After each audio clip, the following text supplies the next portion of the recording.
And now it's time for Power of Prophecy with your host, former professor at the University of Texas at Austin, career United States Air Force officer, and best-selling author, Texe MARRS.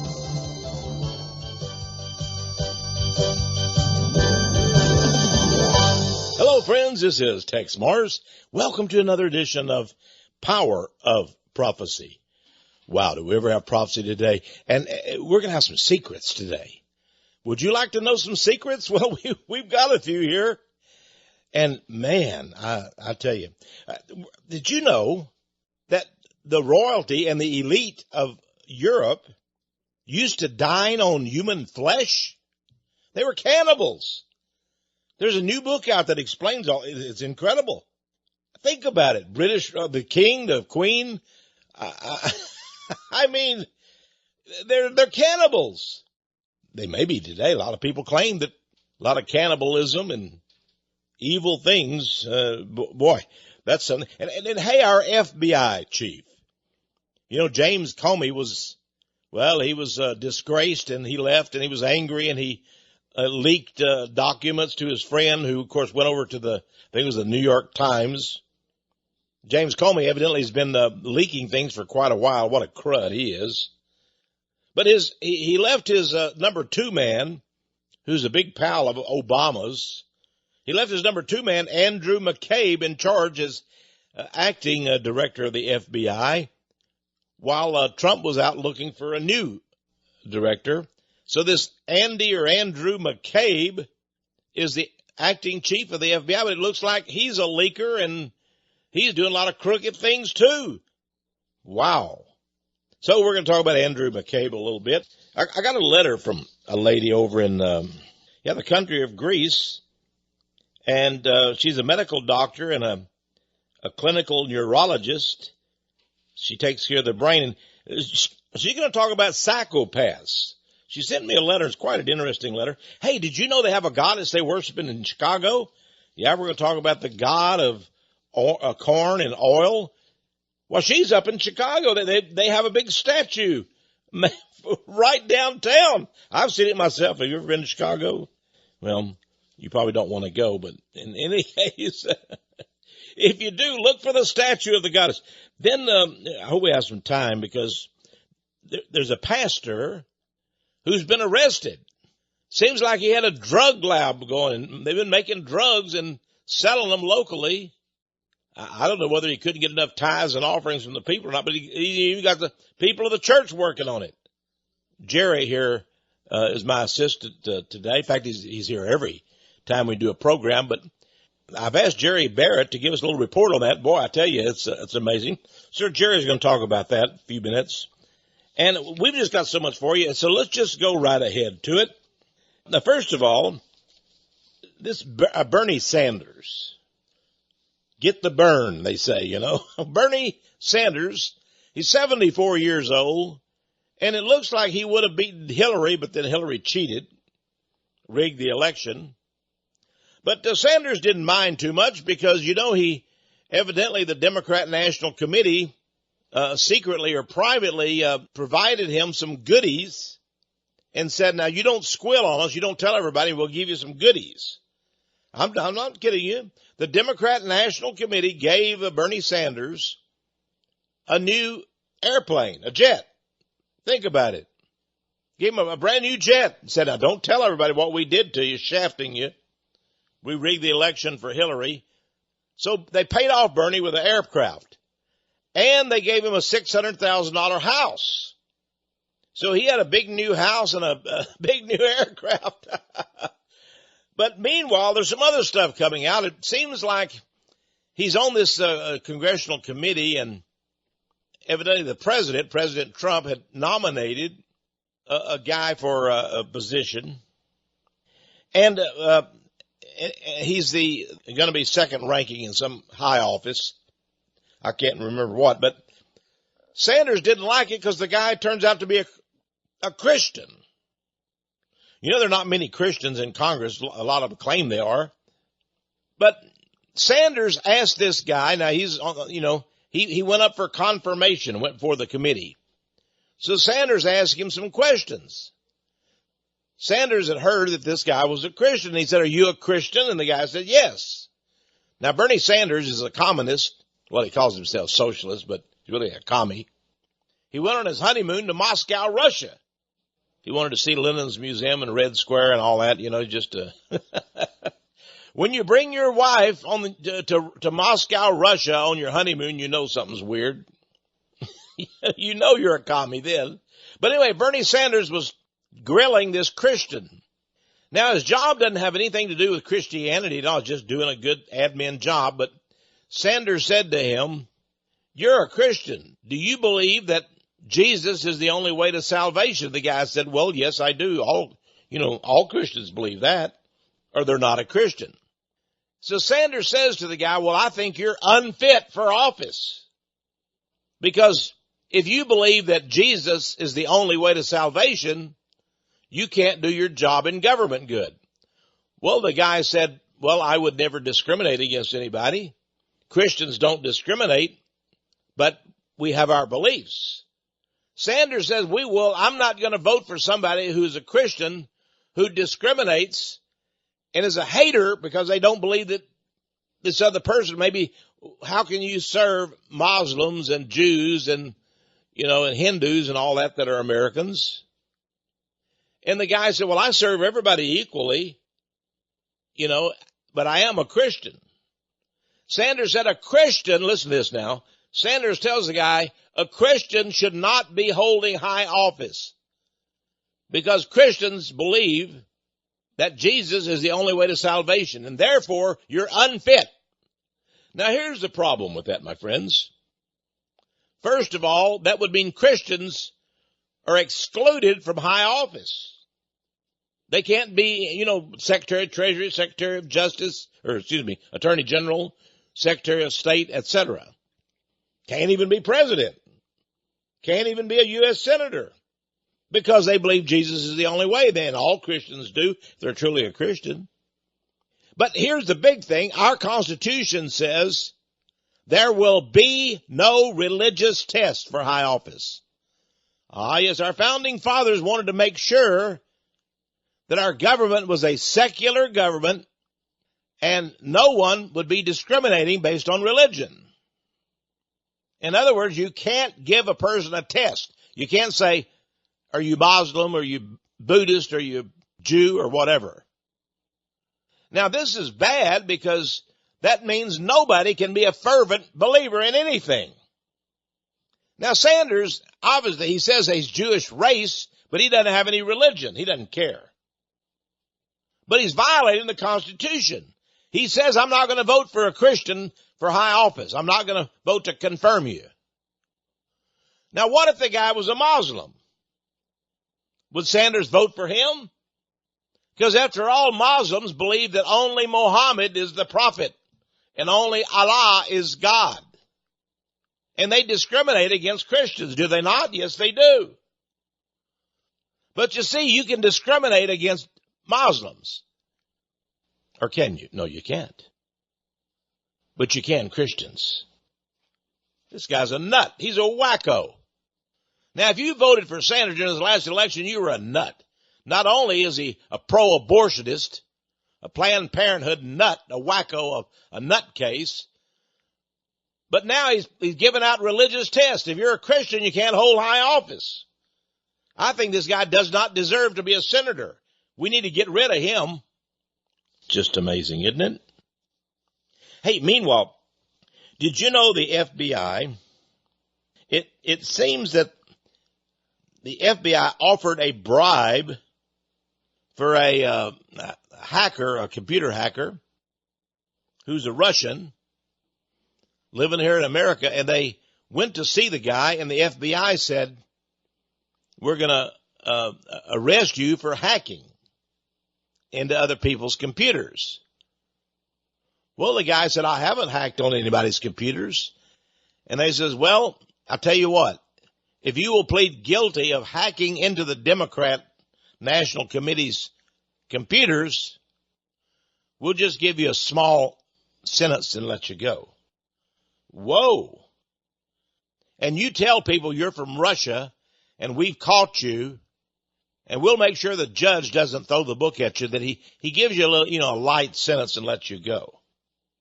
See, they were trying to prove that Russia was hacking the Democrat National Committee.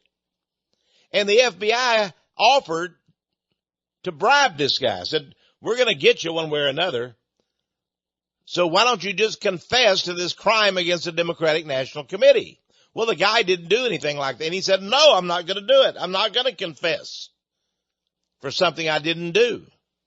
Now, folks, why was the FBI trying to get this guy to confess? Because, you see, they were trying to actually to embarrass and target. They were targeting Donald Trump.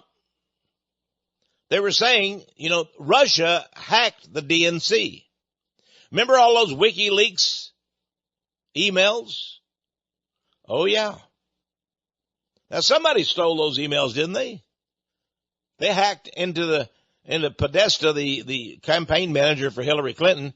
They hacked into and they got all these emails that proved that Podesta and Hillary were crooked and rotten and crooks. And now they're trying to put the blame on this Russian hacker. He said no, and they couldn't pin it on him, so they just dropped the thing. That shows you what a dishonest FBI we have. Now, to prove that, when James Comey was fired by Donald Trump as head of the FBI, his deputy FBI director, a man named Andrew McCabe, became the boss. He's the boss right now. Now, Trump has got another guy, and he's for the FBI, and he's nominated him, but it'll probably be a couple of months before the legislature gets around to confirming the new FBI director. Meanwhile, this deputy director is the acting director of the FBI, this Andrew McCabe. Now, it turns out that Andrew McCabe is quite a crook himself.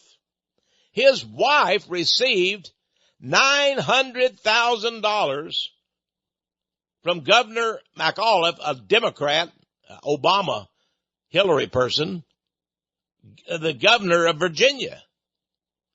$700,000 from him and then $200,000 from another Democrat. His wife, Andrew McCabe's wife, did. She was running for a political office. And they said, how would you like to have $900,000 in contributions? She said, okay. Now, Andrew McCabe says, well, that was my wife. It's not me. But how is it that he stays there at the FBI? He should recuse himself from investigation of any crimes having to do with the Trump administration. But he hasn't. And not only that, this Andrew McCabe, well, you see the deal here. He's a big Obama supporter. What a crud. Now, it's turned out that recently he may be the leaker that leaked the information about General Flynn of the National Security Council. Yes, Andrew McCabe was probably the leaker. He was mad, Andrew McCabe was, at General Flynn. Now, why was he mad at General Flynn? You see, because when General Flynn was over at the National Security Council himself, there's some woman, I forget her name now, but some woman, an FBI counterterrorism agent, who put in a complaint to the Civil Service Commission saying that Andrew McCabe, the deputy, had attempted to sexually harass her.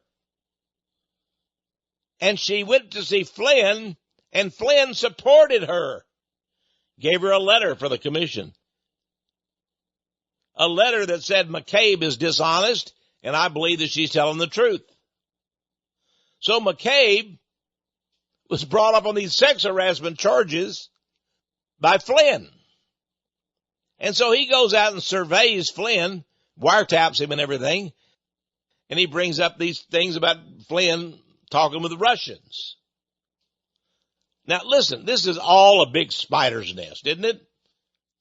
All of these intelligence and FBI agents, and they're all crooks. Boy, Trump needs to get in there and clean this up. It's just, well, Jerry, well, think about that. How can you get anything done when you got a crooked FBI and over the Justice Department, the number 2 person over there underneath Attorney General Sessions is Rosenstein, and he's a crook who appointed this guy Mueller, who's a crook, to be the special counsel to look into things. And Mueller was a 9/11, I believe it was the FBI guy himself during 9/11. And he let all those crooks go from the Bush administration. They're all a bunch of crooks. I mean, the FBI being crooked. Now, I want to quickly add, though, Jerry, I know a lot of FBI agents. There people come down to investigate power of prophecy. We have had several agents come by here, and they're pretty nice. They had to do their jobs. They were ordered by Janet Reno's Attorney General and Hillary Clinton to come and check us out. And they did, and we were very nice to them. I think the FBI has about 40,000 agents across the world, and a lot of them are nice guys, but the top ranks, James Comey, Andrew McCabe, they're just crooked. And I'm sure that a lot of the guys at the lower levels of the FBI are pretty sick themselves. Now, what other field, though? Politics is crooked. We know that. And then, of course, the FBI, the intelligence. I mean, where can you go? I mean, do you know of any other career field that's as crooked as these? No, but maybe it's reached into the church. Ooh. We've got a report here from Indianapolis, Indiana, about a pastor at a church there in Indianapolis who was using members of the church and his family to manufacture synthetic marijuana. Is that right, Jerry? Huh. And Robert James was James, Jaynes, was the pastor at the church, and he's since pled guilty and has been sentenced to 11.5 years in prison. But, you brought this up in previous programs about guys not wanting to go in the draft, so they went and hid in the seminary and avoided the draft, avoided going to war. Now, a lot of these guys are in charge of the seminaries now. Oh, man. Yeah, they didn't want to go, especially during the Vietnam War. They didn't want to go in, and they were afraid they were going to be drafted. So they just went and joined the seminary, claimed, I want to be a pastor or a minister. Of course, they didn't care at all about the church. But they got their degree in, theology and divinity and all that. Then they went out and they're a career person. And now you meet them everywhere. They're all up in the top ranks of churches and denominations. Well, we see those guys everywhere. They're just evil. But then this guy here, Pastor James in Indianapolis. Now, what about the church? Do they know about this? Or he had employed some of the members of his church. And the ringleader of this drug manufacturing was in real estate. They were partners in real estate back in the 90s. Boy, watch out for those real estate deals. I tell you. So was this pastor really called to the ministry, or was he hiding in the ministry? Yeah, I see what you mean. Well, listen, folks, you can't. There's some good pastors. There are very few. There's not many. No, I've written a book, and maybe I'll tell the people about that book in just a minute. Churches and Pastors Have Gone Wild. But and they have. And here's another example. This guy, he had a manufacturing facility, and he had his church members working there, packaging and distributing these drugs. What was this drug? You said it was it's a synthetic marijuana. Synthetic marijuana. They call it K2 or Spice. I've heard of that stuff. Here in Austin, K2, they sell it to the homeless. And our EMS is flooded with calls, emergency calls, taxpayer dollars going out the window because these guys are paying $10 for this synthetic drug that's just almost killing them. Well, I suppose this pastor, maybe he wasn't getting enough in tithes and offerings, so he decided to go into the drug business on the side. He and the church members. Well, boy, I appreciate that report, Jerry. And hey, by the way, I understand you're going to be going on vacation later on this next week. Yes, sir. Well, who's going to take care of your horse? You got a little ranch there, and you got a horse. Who's going to take care of the horse while you're gone? My brother-in-law through marriage is going to house sit and take care of Edsel and the dogs. Now, what's the name of that horse again? Ed? Edsel. Remember that famous horse, the talking horse, Ed? Yeah. This one doesn't talk, though. No, but he's more ornery than that one. He's more. Well, now, what happened now? He recently, now get this, folks, Jerry Barrett, here in our ministry, he has a place out in the country. And everyone's going to come and give me a little bit of report and tell me what's happening. And his horse is named Ed. He and his wife love this horse. And they got some dogs and everything. But now this horse, Ed, it got sick. What happened? Something that it ate there on the farm? It wasn't like horse feed. He eats everything. We have to really watch him. Oh, really? Yeah, you have to worry about their intestines twisting. They call it colic. Huh. So there are things that you have to do to ensure that they don't have it, or it could be fatal. Well, what's that weed or grass that they? It's not K2. It's not, no, I tell you, you haven't been giving him K2 marijuana, have you? Well, I tell you, it's. I know y'all really love that. Now, whatever happened, I'm sorry, I'm sort of diverting us here from going all over all these secrets, but this is important to people. Now, you had a barn, and you painted it red. Mm-hmm. Now, folks, listen, everybody knows about red barns. I mean, if a barn's not painted red, maybe it's not a real barn. I don't know. I've never had a barn, myself, but it was painted red, and your neighbors complained about the red color. Yes, they didn't like the structure, period. But I had approval from the Property Owners Association to put it there. That's good. And my neighbor loves it. Oh, your neighbor loves your next door neighbor. She sees it every day. She loves it. So we're good. Oh, you're good. Well, does a horse like it? That's the big question. Every day at 5:30 when he gets fed grain, he loves it. Oh, okay. The horse likes it. You and your wife liked it. The neighbor loves it. You got it made. All right. All right. Well, I would call it sort of a horsey story in a way. From the London Daily Mail. Jerry, listen to this one. This is incredible. Now, I had a whole program recently about bones. How in the Catholic Church they use bones. And then these New Agers love bones. The Satanists love bones. They love skulls. Well, it seems that British royalty used to dine on human flesh and bones and blood. Now, I know you've seen these zombie movies and all, but I'm telling you, let me read you this from the London Daily Mail newspaper. It says, they have long been famous for their love of lavish banquets and rich recipes. But what is less well known is that the British royals also had a taste for human flesh. It goes on to say, a new book on medicinal cannibalism. Now get that name. Medicinal cannibalism has revealed that possibly as recently as the end of the 18th century, British royalty swallowed parts of the human body. Now, that's the end of the 18th century. That's about the time that our Declaration of Independence came up. So we were fighting the British then. And who was it? King George. Of course, they had King George. Now, King George may have been eating all his human flesh and bones.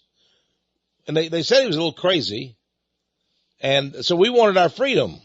Well, I can see why we wanted to. I don't know. There's no evidence that Thomas Jefferson and George Washington had anything to do with this. This is the elite in the British royalty, and evidently over on the continent also. Well, it says this was a political practice mainly reserved for monarchs and their elite. Here are some of the people that were involved in it. Charles II, also Francis I, Elizabeth I, Surgeon John Bannister, Elizabeth Grey, the Countess of Kent, Robert Boyle, Thomas Wills, William III, and Queen Mary. I bet that's bloody Queen Mary, huh? But in any case, it says cannibalism was found not only in the New World among the Indians, but also in Europe. And doctors would make potions sort of this stuff and put it in jars and sell it. And it also, listen to this, Dr. Suggs, S-U-G-G-S, has written a book about this. He says they call this corpse medicine. A human corpse, C-O-R-P-S-E. And it was very expensive. And you would go and have bits of bone and you would grind it up and put it in medicine and, for whatever ailed you. And then blood too. They say here that victims of the guillotine and being hung, especially the guillotine, they were used because when the head is chopped off, blood spurted. And they said all these poor people would be there with vessels to catch all the blood. Then they would take it home and mix it up with other medicinal things and sell it. Can you imagine? Hey, this blood came from the neck of so-and-so who's a serial killer, I guess. I guess that made it more important. But in any case, they call it medicinal cannibalism.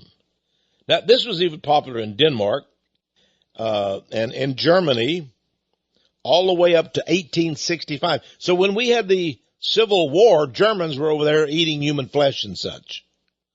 Wow. Folks, it's not just in movies. This was real life. Real life. Well, enough of that. The pastor who's into drug making up in Indianapolis and the British royalty and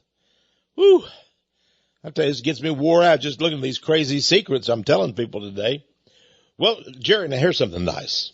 Folks, I got a nice letter from Dr. Maria. I'm not going to tell you her last name, but you may want to contact her or something. But Maria, Dr. Maria, is a medical doctor and also a clinical neurologist.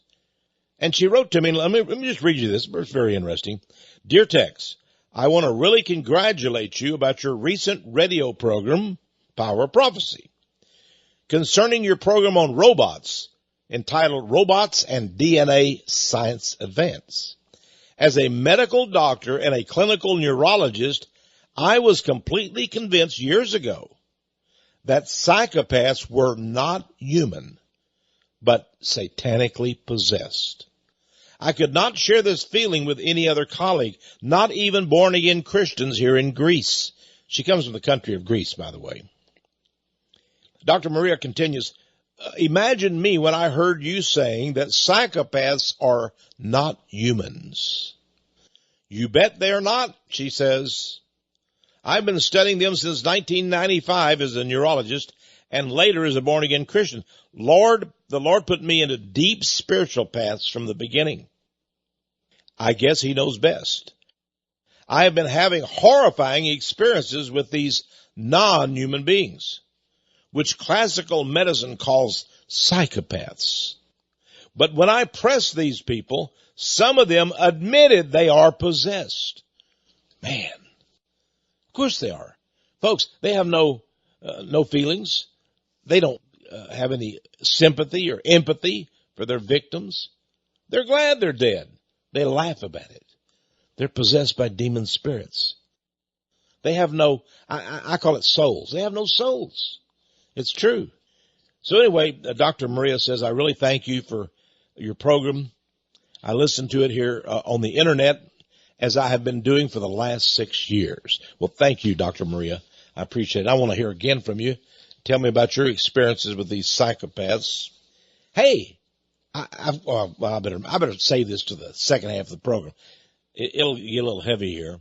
It's about Ceres, the god, C-E-R-E-S, the goddess. She's in Chicago. I saw her statue. I did. But we'll talk about the goddess Ceres. When we return, you're listening to Power of Prophecy. This is another volume of Secrets. I'm Texe MARRS.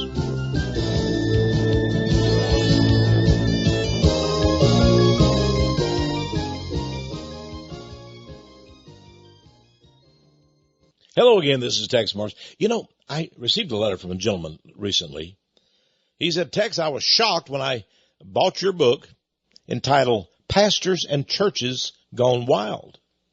I thought it would be an interesting book, he said, and it is. It's very interesting, but then I got to page 48, and there's a story about my church there and pastor.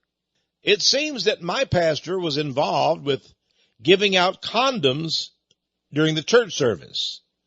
She would pass them out with the offering plate, and people would take gobs of these condoms and take them home with them. And then our pastor was advising the congregation to have safe sex, whether they were married or not. Use these condoms and enjoy yourself. She said that passing out these condoms was for her just like partaking of Holy Communion. Say what? He said, I realized then, as I read your article, I realized my pastor is nuts, and I've left that church. Well, I don't know what it took to read my book. You should have known she was nuts. She's a Lutheran pastor, by the way. They can be in any denomination, Baptist, Pentecostal, Lutheran, Presbyterian. They're just apostates. They are. And I want you to have this book. If you don't have this book, it's pretty revealing, very explanatory. I have probably over 100 stories in there, true stories, all about pastors throughout the world. And they're pretty shocking. Pastors and churches gone wild. Jerry, I think that's what, $20 for this book? 22. 22, okay. It's in color. It's a big book.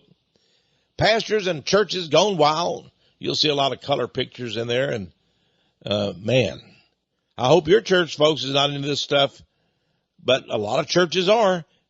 Pastors and churches gone wild, $22. Please add $5 shipping and handling, a total of $27. And, of course, send it to Power of Prophecy, 1708 Patterson Road, Austin, Texas, 78733. Pastors and churches gone wild. Hey, you can go to our website, too, powerofprophecy.com or texmars.com. Use your charge card or maybe that PayPal. You can go there and buy it right off the front page, our home page, for $27 total. We'll get it right out to you. You know, this has been so successful, I may have to do another volume of that before long. There's just so many wacko pastors out there. And, you know, what does it take to be a servant of God? Well, it takes faith in Jesus Christ. Faith in Jesus Christ and belief in Him. And if you have faith in Jesus Christ and you believe what He said was true, you're not going to go astray. So these people, they don't really believe. They don't have faith in Jesus. They wouldn't be trying to come up with something new all the time. Now, I've been in this ministry for, I guess 32 years. And you know, I've been on the radio about 30 or 31 years. And I've never, I must say, we've never passed out condoms in this ministry. That's private. That's, well, you know, I'm not going to be talking about sexual things you do. Unless, of course, they're evil. But if you're married, you know, the Bible says the marriage bed is undefiled. Do what you want if you're married. I mean, that's between you and God and your wife or husband. But these people, I mean, it talks about a church in Pig Alley. When you go to the door of the church, they've got some ushers there to assist you for the seating. And these ushers are quite different. You see, they're big, burly, bearded Catholic nuns. They're transvestites. Now, everybody, that's not a real church. It's painted pink and, oh my goodness. Come on, folks. Oh, well, now I have a lot of tales of stories that I tell you, they're true. Every one of these are true. They're from news accounts or from my own personal experience. Boy, and I've been throughout America seeing these crazy people. And they're butchering the truth of God. They're not of God, or they wouldn't be doing these crazy, wild things. Pastors and churches gone wild. Now, you can order this book by writing us at Power of Prophecy, or to text MARRS, 1708 Patterson Road, Austin, Texas, 78733. Hey, call us at 1-800, that's toll free, 234-9673. And now let's return to our program where we have a volume of secrets today. And I promised when we started this program that I would tell you about Ceres. There's a goddess named Ceres. And you know, the Freemasons, they believe in Ceres. And they have these cornerstone layings for buildings. Maybe you have a post office station in your hometown, or a bank building, or a city hall, or some kind of a government building, and you see a bronze plaque on it. And it talks about that the cornerstone for this building was laid by Freemasons. They're all over the United States. It has their names and so forth. So the cornerstone laying is a big deal. And you know, they even have over 200 years ago, they laid the cornerstone for the U.S. Capitol building. Cornerstone laying. Now I can talk all day about cornerstone laying and tell you why they do it, but they anoint the building, the cornerstone of the building, the first stone laid. They anoint it with oil and with shucks of wheat and corn. You see, because they're worshiping the goddess of agriculture. That's right. She's the goddess of corn and, corn oil and wheat and so forth. Her name is Ceres. And the name cereal, like you buy cereal, Post Toasties or Kellogg's, Corn Flakes or whatever. You buy them, and cereal, they call it cereal because that name comes from the goddess Ceres. And by the way, there's a town in California that the Freemasons named Ceres, California. I bet you went through, maybe you drove through or visited Ceres one day, or maybe you're from Ceres and you didn't even know your name was a goddess name. Well, Juan and I, we visited Chicago. I was on a number of TV programs and radio programs up there some years ago. And now I know they have a lot of bad crime going on there and such, but the downtown area is pretty nice along the riverfront. And we were driving around and we ended up in the commercial district. Now these big old buildings, bank buildings, financial buildings, many stories high. As I was driving around there in downtown Chicago, I noticed this building way up high. On top of it was a big statue of a woman. And I was pretty shocked about it, to tell you the truth. And I got out and I found they had a big old bronze plaque there at the base of the building. And it said that this building is dedicated to the goddess of agriculture, Ceres. And it turned out that the world's commodity markets were at that time operated from Chicago, Illinois, the agriculture markets, the commodity markets. So you could buy corn and, I guess, hog bellies and pork bellies and, all kind of agricultural products wherever you were in the world. They were bought and sold in Chicago, the commodities markets. It's like the stock market, And they said Ceres is overlooking Chicago. She's like the patron saint of Chicago. Now, you Chicago people just didn't know you had a goddess over, watching over things, did you? Well, and they worship her, the Masons do, when they have a cornerstone laying.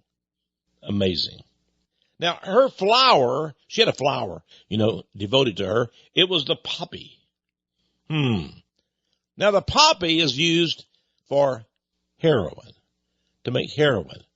So I guess, you take the poppy, you make it into heroin, and you take that and your mind goes into la-la land. Okay? And then you start thinking about the goddess. And, it's like a tranquilizer, like a LSD or something. The goddess Ceres. This is sort of interesting, isn't it? They worship the goddess Ceres in Freemasonry. Interesting. Hey, by the way, I was also seeing another goddess. I was visiting Atlanta, Georgia, and I went down to a building they use for the city hall. They had the city council there, and so forth. We met some folks, and I noticed in the city council building where they were deliberating, at a big auditorium, and on the wall was a big statue of a woman, and she was holding up a big bird that was flying out of her hand. And I looked very close, and it was a phoenix bird. And she was releasing it into the air. A phoenix bird. Wow. And they said it represented Atlanta, Georgia, being resurrected from the ashes. The phoenix bird, of course, is a worm that in these flames and ashes, it converts or turns itself into a bird, a phoenix bird. Now, many people mistake the eagle for the phoenix. Pretty interesting. But in any case, that was Atlanta's symbol. And I understand down at the city park there, they have another goddess, and she's also releasing into the air a phoenix bird. And throughout America, we have these goddesses and gods, and we don't even realize them. But I tell you, I hope you get a copy of my book, Mysterious Monuments. And I've got another book coming out very soon, about 3 months. It's going to be called Hell's Mirror. Now, we don't have it for sale now, but I'll let you know in about 3 more months. It's called Hell's, Hell''S, Mirror. And it'll have a lot of pictures of the demonic statues and memorials and so forth. Hell's Mirror. Well, you think America is lily pure? You think we were founded by Christians? And then you understand all of this stuff. When they have, I was in the big statue of Vulcan in Birmingham, Alabama. They have a hill there, and you drive up to the hill, and then you see this gigantic statue of Vulcan, the goddess of the fire, the goddess of flame, the blacksmith goddess. Forgive me. He's married to Athena, I believe, but he's a god. He's not a goddess. But there is this giant statue, like 56 foot tall. Now you think Birmingham is the center of the Bible Belt, right? Southern Baptists are right there. Now they don't have anything to do with the god Vulcan, do they? I mean, this Greco-Roman god. What's Vulcan doing up a big statue there? And what's Ceres doing in Chicago? And what's Athena doing in Nashville? And of course, outside of New York, there's a huge statue in the harbor there. It's called the Statue of Liberty. And that's the goddess. Look at her head. She's the sun goddess. She has the sun rays behind her head. And it goes on and on, folks. Oh, yes. Boy. Well, Newt Gingrich, former House Speaker, says a lot of bad people are after Donald Trump. Boy. It's interesting. A lot of bad people are after Trump. Well, an article in the New York Post by, I think it's a guy named Goodwin, who's a pretty good guy, says that they've been after Trump for about a year now, trying to get him and say that he has been colluding with the Russians. But it flopped. The Democrats couldn't get him on that. And now their accusations against Trump have turned back on them. Now, that's the way God does things, folks. You start accusing somebody and you putting out, bearing false witness, and it may come back on you. And now all the Democrats, they're all tap dancing and high stepping and everything because they're all getting caught in their own lies. It turns out the only one colluding with Russia is Hillary Clinton and Barack Obama. Hillary sold 20% of our uranium to Russia when she was Secretary of State. 20% of our nation's uranium, and that's what they use to make atomic bombs. And it seems that shortly after she did that, the Russians came over and gave it free, $140 million for the Clinton Foundation. Get that, folks. They gave her a gift of $140 million, which she placed in the Clinton Foundation. These foundations are corrupt. The Carnegie Foundation, the Ford Foundation, they're all a bunch of bums. But especially the Clinton Foundation. They're crooked, I'll tell you. They're like a fifth leg on a dog. You know, it's crooked too, isn't it? Or it should be. Well, in any case, Newt Gingrich says that Robert Mueller was appointed by the Justice Department as a special counsel to look into these Russian Trump allegations, which now have been proven to be false. But he's still looking after him. I don't know what he's doing. It seems that Mueller has been hiring some bad people to work with him. He hired one of these lawyers from the Clinton Foundation. Think about that. He hired all these Obama people to work with him. Well, I'm sure that Obama lawyers would not find Donald Trump guilty, would they? No. Why, they're honest people. We know that. We know Mr. Mueller is very honest. He's good friends with Comey. Now, I know he should recuse himself, but that's a little harsh, don't you think? Surely. But Gingrich says Mueller has hired all these bad people who are all after Trump. Now, it doesn't look like Trump's worried too much about it. He just keeps on going. He's like the Energizer bunny. And Goodwin in his article says these things have boomeranged against the Democrats. It's sort of like the Bible says, what they use for evil, God uses for good. Isn't that astonishing? What the Democrats are using for evil, well, Donald Trump is using for good. It's amazing. Newt Gingrich said it would happen. He was on ABC's Good Morning America. Well, he's a fool for going on there, but in any case, you know this fake media thing is getting big, isn't it? Fake media. I've been approached for different radio interviews. I told people get lost. For example, a woman named Meyer, M-A-Y-E-R, I think her first name was Jane, and she writes for the New Yorker magazine. Jane Meyer. And I read that magazine sometimes just to see what kind of baloney they put out. And they had all these stories at the time talking about how wonderful, Hillary Clinton is their queen and all that, and Bill Clinton is a genius, and all this just nonsense. And one day I got a phone call from Miss Meyer. She said she was doing a story in the New Yorker magazine, and she would like to interview me. I said, well, what is your story all about? She said, well, I'd like to interview you because I want to interview people who are Clinton haters of Hillary Clinton. Well, I had just written a book called Big Sister is Watching You. But Jane Meyer said, we'd like to interview you and ask you why you hate Hillary Clinton. And I said, well, you just want to make fun of people like me. I'm a Christian, and that's what you want to make fun of that. I'm not going to let you do that. Get lost. I told her, you're making a serious mistake here, and I'm just not going to talk to you. Bye. And she tried to call back, and she was very upset about it. You see, it turns out that she's won all kind of awards, and her stories always get played, and they're in all the big newspapers up in New York City, and she just couldn't understand why. She called back and told my secretary, well, Mr. MARRS needs to know we will probably have millions reading this article, and it'll quote him. And the secretary came to see me. I said, don't waste my time. Tell that woman go, not take a flying leap, but just go somewhere else. But you've written a best-selling book called Big Sister is Watching You, and she wanted to interview you. I said, well, I'm sure she does.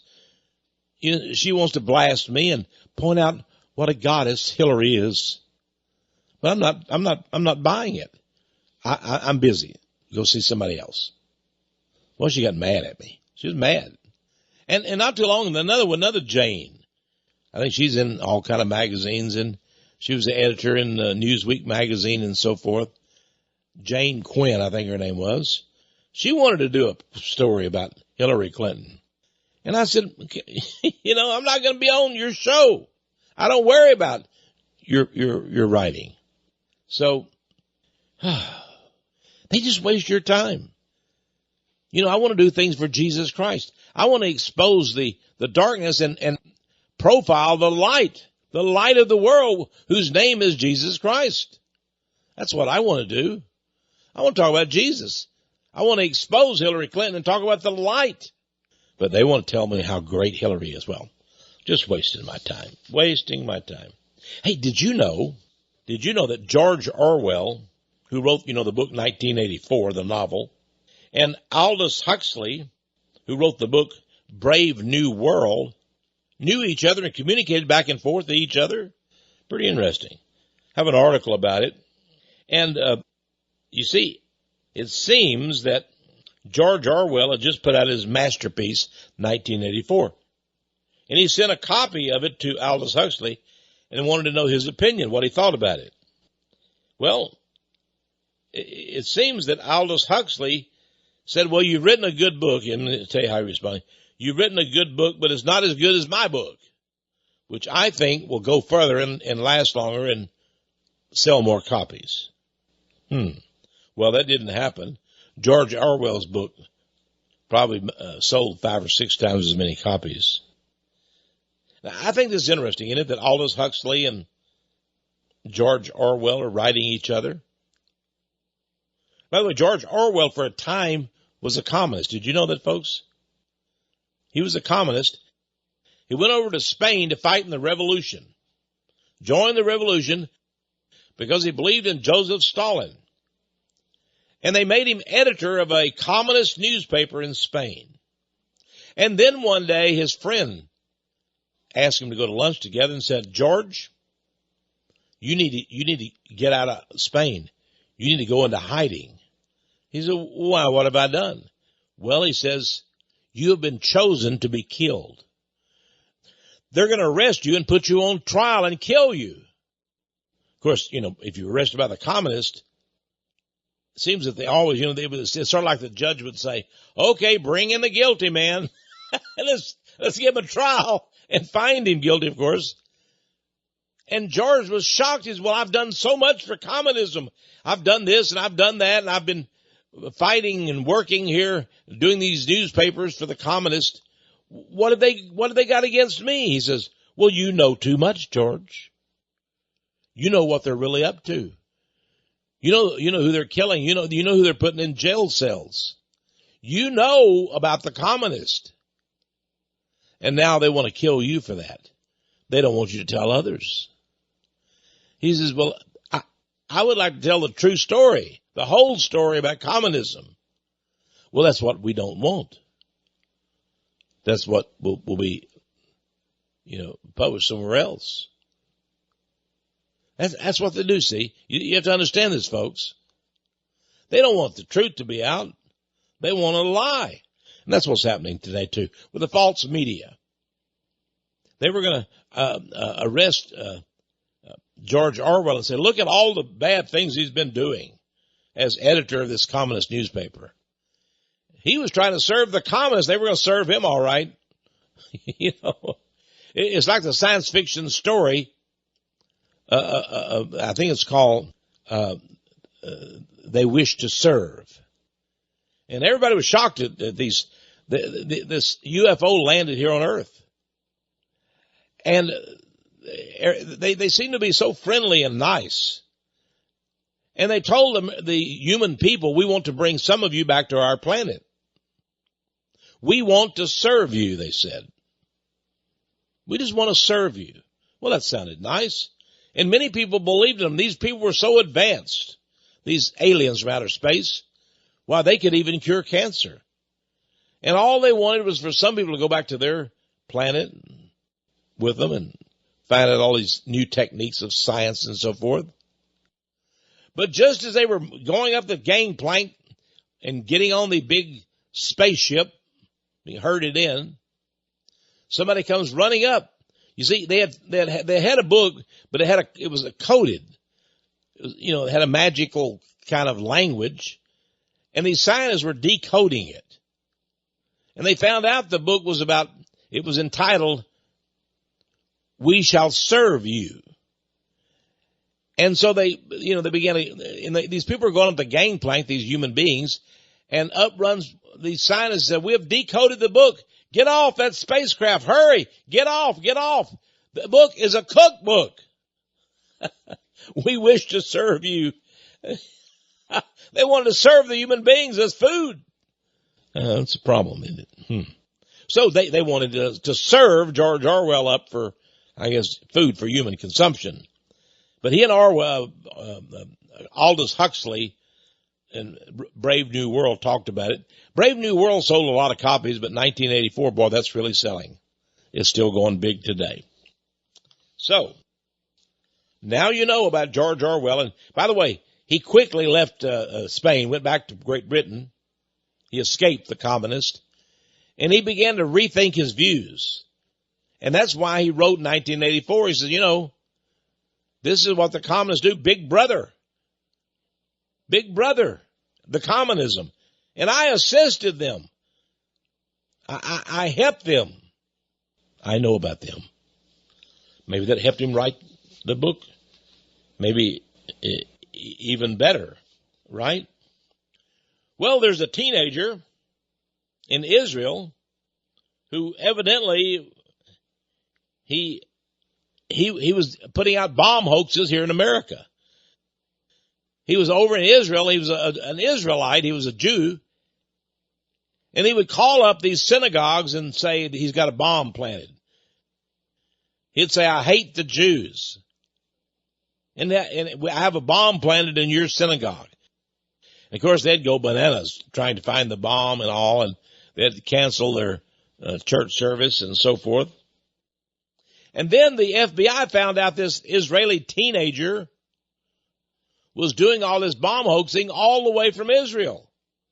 Seems that he had this computer system and had these phones and all that stuff. And he appears to be working for the Israeli government. Of course, he would do all these bomb hoaxes, and then the Israeli government would put these stories in the press. And so they said some Muslim who hates Jews or some Christian who hates Jews are creating all these bomb hoaxes. They said they're going to bomb a synagogue. But it turns out it was a Jewish youth, a Jewish teenager. And he was being paid by the Israeli government to create all these false flag situations. That's amazing, isn't it? Just amazing. Well, Israeli prosecutors were told about this guy, and the FBI asked for him to be sent to America for his trial. But you know what? They say he can't face trial in the United States. He must stay in Israel. Oh, yes. He did hundreds, up to 200 false attacks. He was creating all these hoaxes, and he had, big TV antenna, and his father was helping him. And so Israel was hoaxing all these bombs themselves. Right now, they're creating a hoax saying that Assad of Syria is bombing his own people, and America, then they know, will go over there and try to do something about it. But it's not. If there's any bombing going on in Syria at all, it's what the Jews are going to do. The Jews, they do it, and they blame Israel or Syria for bombing its own people. Oh boy. Better watch out. Better watch out. Well, I guess that finishes secrets today. A lot of secrets today. And I love to expose them. Don't you love to hear them? I really do. Especially I love Jerry Barrett's exposure of this pastor from Indianapolis who's got a dope manufacturing ring and using members of his own church. Isn't that the great apostasy? It's here, folks. Just as Jesus Christ said it would be. That's from 2 Thessalonians chapter 2. And it's here. It's been great being with you, my friends. And my great prayer is that you'll tune in each week and discover the power of prophecy.